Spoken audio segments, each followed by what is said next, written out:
Cashflow Diary Podcast, episode 239. Welcome to yet another exciting episode of the Cashflow Diary Podcast, the podcast that teaches you insider tips, tactics, and strategies for creating leverage streams of cash flow into your life. Learn from top-performing entrepreneurs, business owners, investors, and thought leaders from across the globe as they share their secrets to success. Like what you learn on this and other Cashflow Diary podcast episodes? Go to learninvestingnow.com and sign up to receive powerful tips and information that will help you succeed as an entrepreneur and investor. Now, here's your host, investor, entrepreneur, business owner, educator, speaker, author, and master facilitator of Robert Kiyosaki's cash flow game, Jay Massey. All right. How are you guys doing today? Hopefully going well, and maybe the new year is treating you well, and maybe you're knocking it out of the park already, bigger, better, badder than you ever thought you could.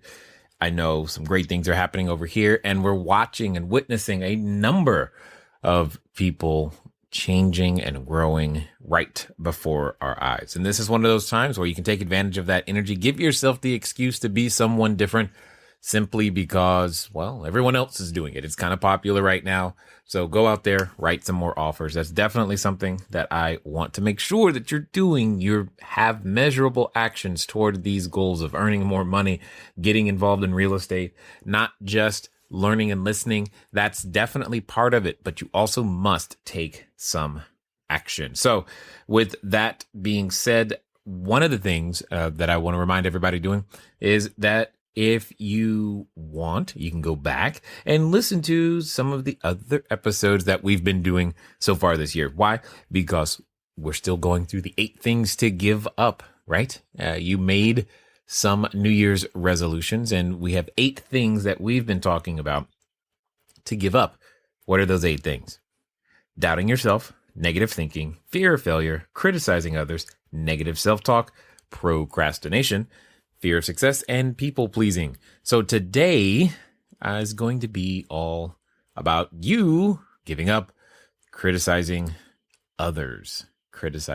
So if you want to find out about doubting yourself, negative thinking, fear of failure, and giving those up, definitely want to check out the prior episodes to get the tools, tips, techniques to be able to make that happen. Because I'm guessing it's going to make you more productive if you let those things go, release them back to where they absolutely belong, i.e. away from you. So, criticizing others. This is something that this one was pretty difficult for me to necessarily talk about, because I don't believe that it's not necessarily something I do a significant amount of. And early on, in especially in my business career, one of the things that I was asked and told and suggested it to me that I pick up was a book which totally influenced me in a very, very strong way in terms of how I communicate to people, and specifically just understanding the goal of a conversation or relationship or outcome.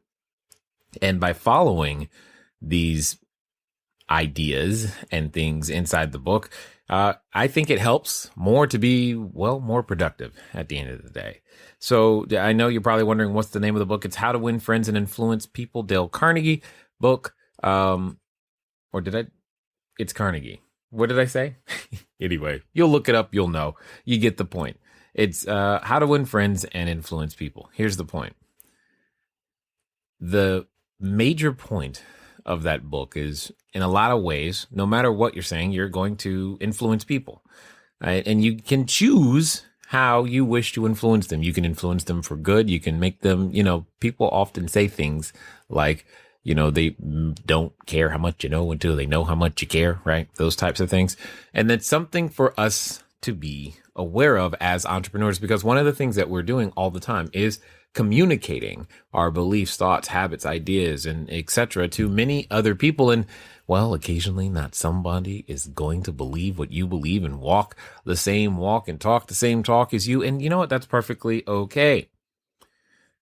The question is, how on earth are you still going to be able to work with that person? Because in a lot of cases, sometimes we still have to figure that out, especially when that person is a customer, client, tenant, etc.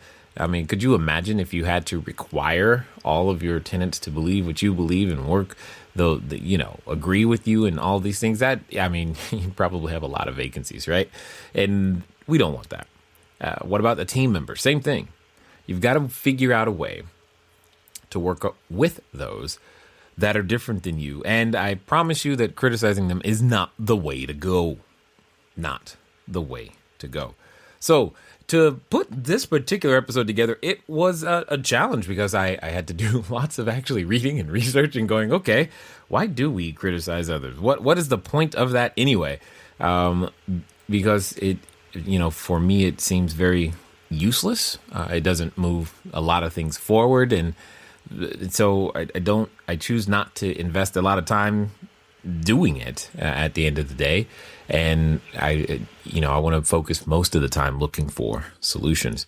I found a number of different articles and things online that I thought were interesting just in the comments of, criticizing and why and its effects. One such comment was just how criticism serves to make you harsh, vindictive, and cruel, and leaves you with the soothing and flattering idea that you are somehow superior to others.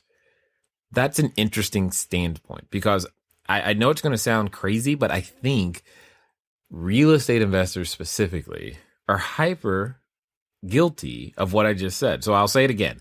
Criticism serves to make you harsh, vindictive, cruel, and leaves you with the soothing and flattering idea that you are somehow superior to others. I'll tell you the primary example of place where this comes in, and then the secondary. There are two really, really big areas where this is, an issue, and you should be, I think, aware of it, if nothing else. So, the number one time I believe that this happens is, you've gone through the work to find someone who's willing to sell, and maybe now you're walking their property. And again, it doesn't really matter what type of property.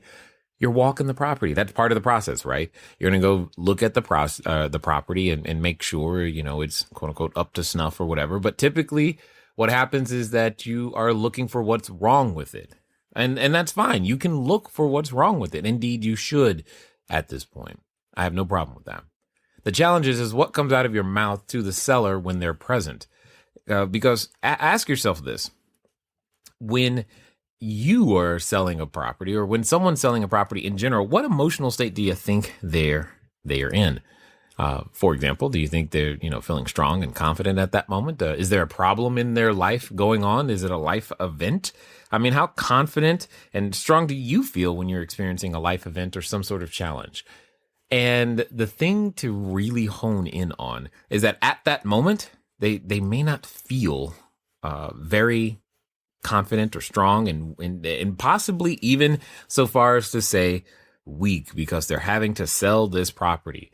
And if you're doing probate, this is probably even more true, right? Because there's so many things that are going on, not to mention the conflicting emotions, etc., that are also happening at the same time. Here's the point. Do you think being critical of grandma's house, do you think saying, oh, look at how, tearing the house apart with words, do you think that's endearing you to them to, help you even close this deal? Do you want to hang around? Think about it. How do you feel when someone comes at you with critical words about anything that you've done or that you care about or that you're emotionally close to? And for a lot of sellers, they could be emotionally close to the property, right? Now, notice I keep saying the word the property instead of like your house. That's one of those subtle but important things. To me, it's the property. To them, it's their house.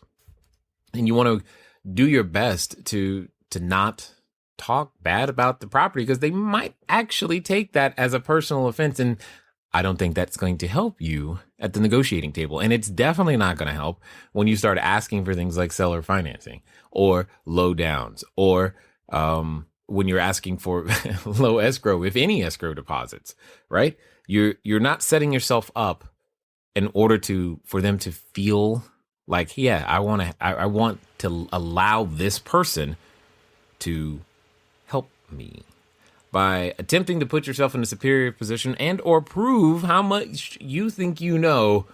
They probably don't care at the end of the day. They probably just don't care. So some of the things to consider, I was actually looking up on psychologytoday.com, believe it or not. They had a list of 30 possible reasons why someone might choose to be critical.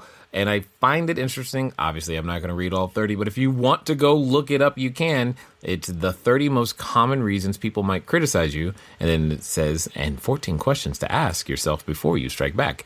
That is the name of the article. But I found some of them to be interesting, especially when we talk about this whole situation and potential relationship that you're trying to build with the seller. Is, you know, some of the reasons you might be, if you find yourself in this desire to be critical and, more importantly, criticizing others or anything for that matter, it can occasionally be seen as that you're threatened, that they're threatened by your competence, attractiveness. So they're trying to level the playing field. Well, are you as the real estate investor feeling insecure and you're trying to quote unquote level the playing field in some way? I thought that was interesting. Sometimes people are critical of you because they have a concern about your motivation, skill level, performance, and or contribution. I think that's kind of clear. Or they feel like you're not doing your share of the work of being a team player. See, there's certain things that you just need to be aware of, especially if you're running a team and you've got this going on, or they feel insecure and are overcompensating, or they think you're making them look bad in front of others. This is definitely true if you have happened, you know, how some sellers tend to like to have a representative. They're like, hey, my cousin, they know about real estate. I want them there. And then now you're tearing down the house and you're just setting up this adversary relationship that does not go well. And then they never call you back. And anyway, all of these things are part of the reasons why you might want to reconsider how you actually speak to the seller. Because I don't think it's helping you in the negotiation stance. And at the end of the day, what's important? Is it important that you feel superior? Is it important that you feel right and or heard? Or is it important that you help them solve the problem? If it's important that you help them solve the problem, then please focus on helping them solve the problem. That doesn't mean there isn't a time, and there is, to bring up the deficiencies in the structure. Absolutely, there's a time for that. But you've got to learn how to say it so it doesn't put you in an adversarial position and thus limits your options as you continue your negotiations. I'm telling you, How to Win Friends and Influence People. It's an important book. If you haven't read it, go pick it up for sure. Because, well, it'll help you avoid or at least lessen the occurrence of these challenging situations. Because, see, when someone is receiving criticism, that it puts them in a defensive position and causes them to justify it. This is the proverbial digging in of the heels. You're like, but the property's not worth that. Yes, it is, and here's why. And then you go back and forth and you're arguing over price. And what really happened is that both your egos got flared and tripped. And now to protect one another, neither of you can give in. And you're all frustrated. They're so unreasonable. I can't believe it. Don't they understand how I did all the comps. I did. Yeah, you did. That may be very well true. And the only challenge is how you're communicating what you're communicating. It's not like they're saying, what you're saying isn't true. But sales, and I learned this a long time ago, sales is not the place where you get your needs met, period. So don't try to position yourself as someone who needs to get their needs met, i.e. feel superior, be in control. Those types of things do not get the deal done. So, criticizing in those ways won't help you at all, because likely what could happen in this particular case is that they start to feel frustrated because you're not listening. And so they're just going to be critical of you now. You don't have escrow. You don't have this. You don't have that. They get critical of your paperwork. All of these things start to happen, and there are lots of objections and challenges that you probably brought up yourself and made happen, which then only cause it to be more of a problem. Remember, many times the seller you're working with, especially if you're working seller direct, as you should, especially you wholesalers, as you're working seller direct, you're in this situation and they're hoping that you can help them. They may not actually have an answer. You're supposed to be the knight in shining armor. You're supposed to be the one who's rescuing them. And here you are, making them feel worse about what they already feel bad about. Most likely. Most of the time when dealing with sellers, this is the case. They already feel this way, and then you are not helping and for whatever reason, you may actually believe that doing that gets you a better deal. I believe it just ruins the relationship. It's your choice, but I'm just telling you, criticism is absolutely futile. There's no reason to do it, as far as I'm concerned. So, what could you do instead? What about just stepping back and trying to see things from their perspective? Figure out, why do they want the things that they want? Why are they saying? It's way more productive to understand, especially if you're stuck on price. Well, how did you come to that number? Now, I'm not criticizing their number, although it can come off the wrong way depending on tone of voice. I want to know, well, that's interesting. How did you come up with that number? Because there's a reason they want that number. Ask them. You could ask yourself, if you were in similar circumstances and had the exact same temperament as them, if everything that was going on in their life, first of all, do you even know? Most of the time the answer is no, Jay. Why would I bother asking that? I'm just trying to get my deal done. Yeah, it's because you're focused on you. So, stop that. But ask yourself, if you were under similar circumstances as they and endowed with the same temperament as they, isn't it possible? Isn't it just possible that you might be reacting the same way? Can you at least go that far to, walk a mile in their moccasins, so to speak? And if that doesn't work, just ask yourself, when was the last time I was perfect? Have you always gotten it right? How would you feel? Just try a little bit to show a little bit more compassion, caring, listening. These types of things, these skill sets will get you much further than proving how much you think you actually know, because that's really what it comes down to. And do you realize that another thing you could do is just to understand that not everything you're thinking actually needs to be said. Exercising a little self-control never hurt anybody, because if you were under the same circumstances, here's a way of looking at it. Sometimes people go, I want to buy subject to the existing mortgage, but I would never sell that way.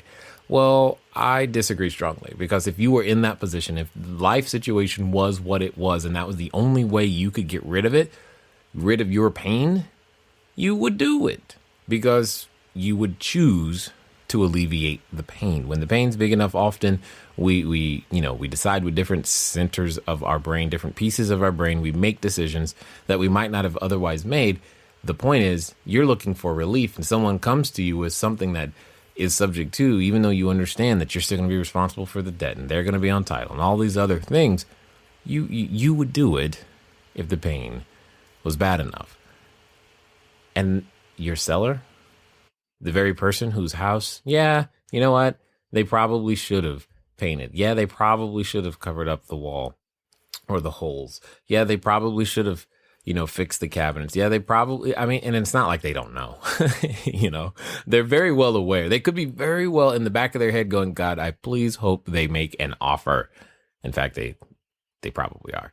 I hope they make an offer. I hope they don't see all the things that are wrong and they can make an offer, because I need this property sold, is often a common thing going through their mind.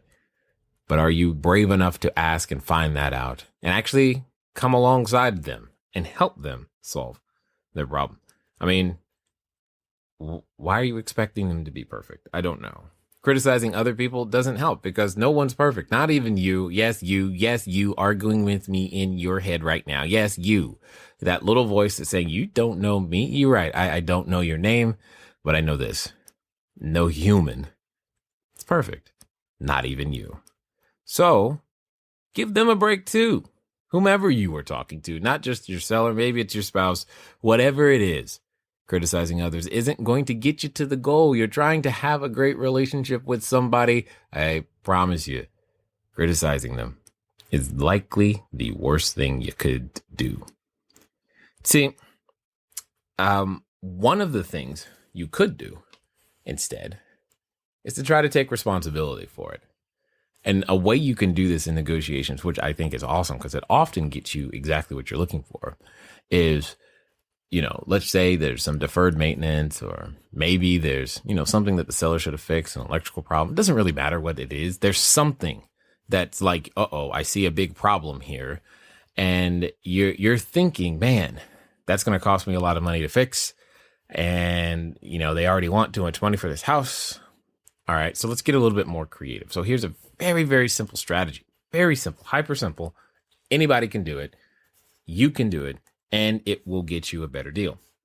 So, and frequently this is, like my common go-to. When you see something like that, it's like, cool. And we're ask them again, things like, hi, what was the price?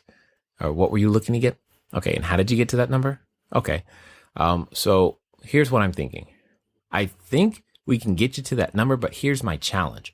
In order to give you that number, because of XYZ, this is where you state the problem, because of the broken staircase, because of the bad electrical, because of the roof, because of the condition of the kitchens, because you still have shag carpet, here's how we can do that.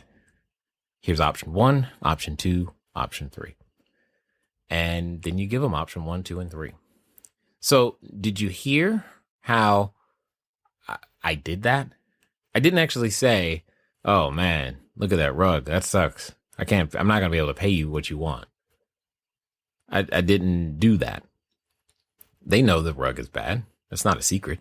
They just took you by it. Right. So, that's not a secret. Being critical of it isn't going to help you. But yes, it's a challenge that needs to be addressed. Okay, cool. So find out what it is, remind them of what it is that they're asking for, figure out a way to get to there, and let them know, okay, cool. Here's how we can do that together. Option 1, option 2, and option 3. And what it comes down to is that when you do that, you end up in a better position. They don't hate you. And you actually come off as a person who might have been trying to help them. Like I said, I think there are many opportunities for real estate investors to specifically be guilty of this critical nature thing and being critical of others. Now, I said there were 2. The other is inside of the lending / commercial space, because it's just like you can feel at times that there are times like you have to pass this bar with this lender or with commercial realtors, inspectors, and all these other things. And just understand they're humans too. There's no sense when you're on the receiving end of that criticism. Hey, you don't know what went on their day. I'm just also asking you not to be on the giving end as well. Because it totally comes in and from, you're not qualified and I'm this and I've got, 12 letters and all these designations. And again, I'm not saying those designations aren't important. I'm just saying for you and I to recognize that the person, they have worked hard and they want to make sure that there's recognition of that work. But that doesn't necessarily mean you have to get defensive either. So it's there, but all of us are human. We can be shiny, happy people. We can figure this thing out if we just take it one step at a time. Just understand that we're influencing people. So I said it before, I'll say it again. Go get the book, How to Win Friends and Influence People. Read it cover to cover. Just implement it. Make it a part of you in every way, shape, or form. And just understand criticism is super, super futile. By the way, one of the best critics of you is, you. But this is not the episode we're going to be talking about negative self-talk. So there'll be more on that next time. It's been fun talking to you today. I look forward to talking to you soon. Until next time.